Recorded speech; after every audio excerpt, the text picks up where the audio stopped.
Oke baik, Assalamualaikum warahmatullahi wabarakatuh Bapak Ibu Guru yang terhormat, jumpa lagi di channel Guru Obat 21 Media Informasi dan Edukasi. Nah di video kali ini Bapak Ibu, kami akan membahas terkait agenda untuk besok ya, berdasarkan SKB 3 Menteri. Jadi ada dua topik pembahasan, pastikan Bapak Ibu simak sampai tuntas karena ini ada dua informasi penting. Yang pertama SKB 3 Menteri yang tadi, yang kedua agenda penting untuk sekolah mulai tanggal 27 Maret sampai 28 April batas waktunya. Ini resmi dari Kemdikbud Bapak Ibu ya. Nah, kita mulai dari keputusan bersama tiga menteri, mulai dari termasuk diantaranya Menteri Agama, Menteri Ketenagakerjaan, dan Menteri Pendayagunaan Aparatur Negara nomor 236 tahun 2024. Nah, Bapak Ibu, ini adalah peraturan terbaru atau perubahan atas keputusan menteri sebelumnya, tiga menteri juga, Menak, Menteri Menaker, dan Menpan RB nomor 855 tahun 2023. Di mana kita to the point saja Bapak Ibu, dalam keputusan ini ada perubahan terkait jadwal masuk atau aktif beraktivitas kembali bekerja seperti biasa. Nah, perubahannya dulunya sebelumnya itu ditetapkan tanggal 17 April ya. Nah, itu ada perubahan Bapak Ibu. Cuti bersama itu hanya sampai 15 April. Dengan demikian, tanggal 16 April besok itu sudah mulai proses belajar mengajar di sekolah untuk guru. Jadi beberapa daerah kalender pendidikannya itu mulai masuk sekolah hari pertama sekolah tanggal 17 April. Ternyata setelah ada edaran atau keputusan bersama tiga menteri ini, maka rata-rata dinas pendidikan ada yang merubah kalendernya, ada juga yang mengeluarkan surat edaran itu direvisi masuknya tanggal 16 April besok Bapak Ibu. Jadi tidak perlu bingung lagi karena di daerah ada juga yang banyak guru yang bingung masuknya tanggal 16 atau 17 karena ada beberapa daerah yang kalender pendidikannya hari pertama sekolah tanggal 17. Nah, jadi jawabannya Bapak Ibu rujukannya adalah edaran keputusan bersama tiga menteri ini sehingga daerah akan menyesuaikan. Rata-rata daerah itu mengeluarkan surat edaran susulan yang menyampaikan bahwa hari pertama masuk sekolah itu tanggal 16 besok hari Selasa Bapak Ibu. Dan hal tersebut juga disampaikan oleh pihak Kementerian Pendidikan melalui postingannya di media sosial Ditjen GTK Bapak Ibu. Ini disebutkan di sini ditampilkan tanggal 16 beraktivitas kembali. Jadi diperkuat oleh Kementerian Pendidikan terkait SKB 3 Menteri itu Bapak Ibu. Nah, untuk selanjutnya agenda penting dari Kementerian Pendidikan yang berakhir tanggal 28 April. Nah, seperti apa agendanya? Kita mulai pembahasannya Bapak Ibu untuk agenda yang pembahasan yang kedua ini. Nah, Bapak Ibu, kita ketahui baru-baru ini di bulan Maret ya, masih di bulan Maret, Kementerian Pendidikan itu mengeluarkan Peraturan Menteri Pendidikan, Kebudayaan, Riset, dan Teknologi nomor 12 tahun 2024. Ini tentang kurikulum untuk PAUD, jenjang dasar, dan jenjang menengah. Di mana dalam salah satu pasalnya di bab 4 ketentuan peralihan, pasal 31 tepatnya, ada 2 poin nih, kami rangkum saja ya, supaya lebih cepat memahami.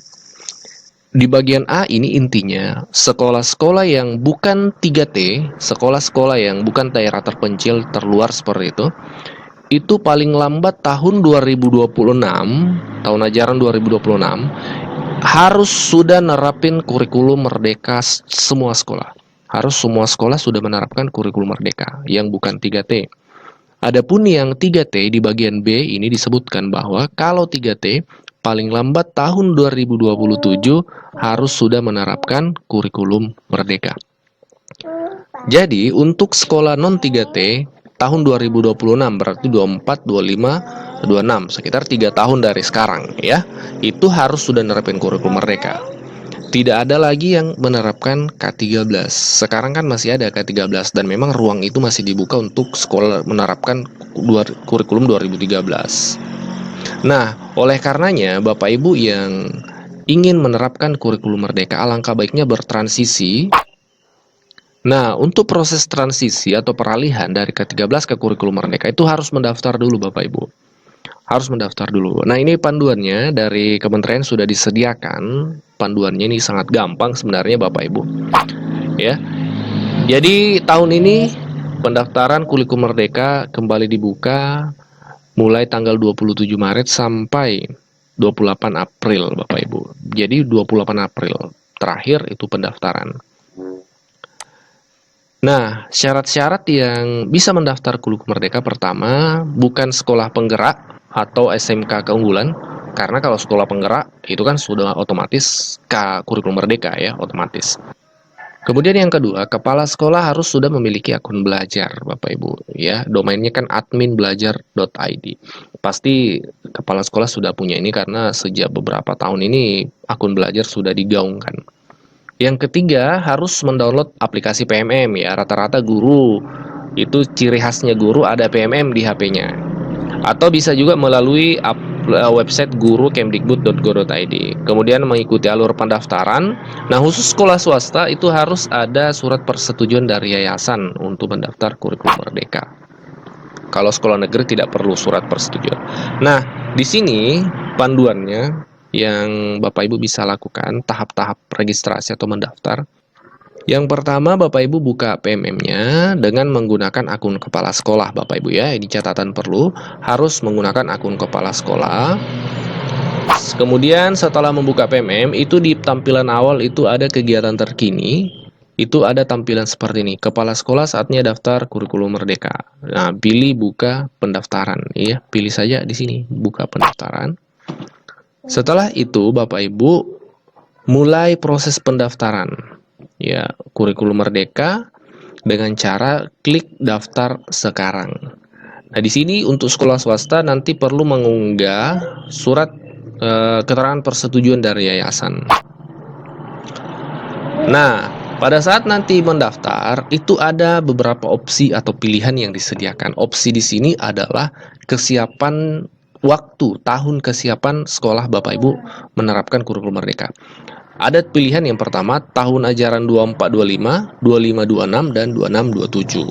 Kalau Bapak Ibu misalnya kami sudah siap nih semester tahun ajaran baru, maka pilih 24-25. Kalau misalnya siapnya tahun depan, tahun ini kami gunakan untuk belajar dulu, menelaah dulu kurikulum merdeka, maka pilih 25-26. Atau 2 tahun ke depan, nah, pilih 26-27, seperti itu Bapak Ibu. Jadi ini fleksibel, ini opsinya tergantung kesiapan dari Bapak Ibu guru di sekolah dan kepala sekolah tentu. Nah, di sini Bapak Ibu, sekolah diberikan 3 kali kesempatan untuk merubah pilihan. Misalnya pada pilihan pertama Bapak Ibu pilih semester ini tahun ajaran baru tahun 2024 sudah siap. Ternyata setelah diskusi lebih lanjut dengan pihak terkait, teman-teman guru dan seterusnya, sepertinya siapnya 2025 aja. Maka itu bisa dirubah. Sebanyak 3 kali kesempatan untuk merubah diberikan Bapak Ibu ya. Jadi 3 kali bisa merubah. Nah, itu tadi panduannya Bapak Ibu gampang sekali. Sebenarnya kalau proses pendaftarannya itu gampang, relatif gampang. Yang perlu dipersiapkan adalah hasil diskusi atau proses diskusi secara intensif dengan pihak terkait, guru-guru, komite sekolah dan seterusnya terkait kesiapan kurikulum merdeka. Jangan sampai kepala sekolah memilih siap tahun ajaran ternyata guru-guru belum siap ya. Jadi sebaiknya didiskusikan, dirembukan dengan saksama, kemudian menentukan pilihan secara bersama Bapak Ibu. Nah, untuk penerapan kurikulum merdeka ini memang tantangannya Bapak Ibu harus sering-sering otodidak. Kemarin beberapa tahun yang lalu ya, ketika penerapan kurikulum 2013 pertama kali digaungkan, itu guru-guru pelatihannya masif diundang ke satu tempat, bahkan ke LPMP di tingkat kabupaten untuk diberikan pencerahan tentang K13. Seperti itu, pelatihannya masif dan dilaksanakan offline. Nah, untuk penerapan kurikulum merdeka ini tantangannya minim, tidak banyak pelatihan yang dilaksanakan secara offline ya. Kalau kita bandingkan dengan K13 itu jauh lebih besar pelatihan yang dilaksanakan untuk penerapan K13 kemarin ya. Untuk tahun ini memang guru-guru diarahkan untuk banyak-banyak mandiri dalam mempelajari kurikulum merdeka. Makanya disediakan PMM karena di situ sebenarnya semua sudah lengkap. Sudah ada contoh-contoh penerapan, praktik baik, dan kita bisa mempelajari banyak hal lah seputar kurikulum merdeka di PMM itu Bapak Ibu. Nah, kemarin sempat juga ada komentar mengatakan kalau tahun 2026 itu kan sudah ganti menteri, presiden baru, bisa jadi sudah ganti menteri. Nah, untuk menjawab itu di luar dari kapasitas kami, Bapak Ibu. Yang pasti status quo untuk saat ini memang situasinya, kondisinya diarahkan untuk sekolah mengarah ke kurikulum merdeka. Terlepas nanti ganti menteri berubah kebijakan itu ya kita lihat nanti Bapak Ibu. Ya, untuk saat ini kondisinya arahannya seperti ini Bapak Ibu ya, seperti itu. Dan menurut kami persoalannya adalah fokus utama kita harusnya adalah apakah kemudian kebijakan itu memang pro untuk kebaikan peserta didik kita. Itu yang menjadi fokus utama terlepas dari siapapun menterinya, apapun kebijakannya. Selagi memang kebijakan itu pro terhadap peningkatan kualitas peserta didik kita, ya tentu kita welcome Bapak Ibu, tentu kita sambut itu. Nah, pertanyaannya adalah menurut Bapak Ibu apakah kebijakan ini pro? Tentu Bapak Ibu sebagai guru menjadi ujung tombak pendidikan di lapangan yang paling paham dengan kondisi di sekolah, dengan kondisi satuan pendidikannya. Kita diskusi di kolom komentar terkait hal itu Bapak Ibu. Kita jumpa di kolom komentar, kita sharing di sana. Wassalamualaikum warahmatullahi wabarakatuh.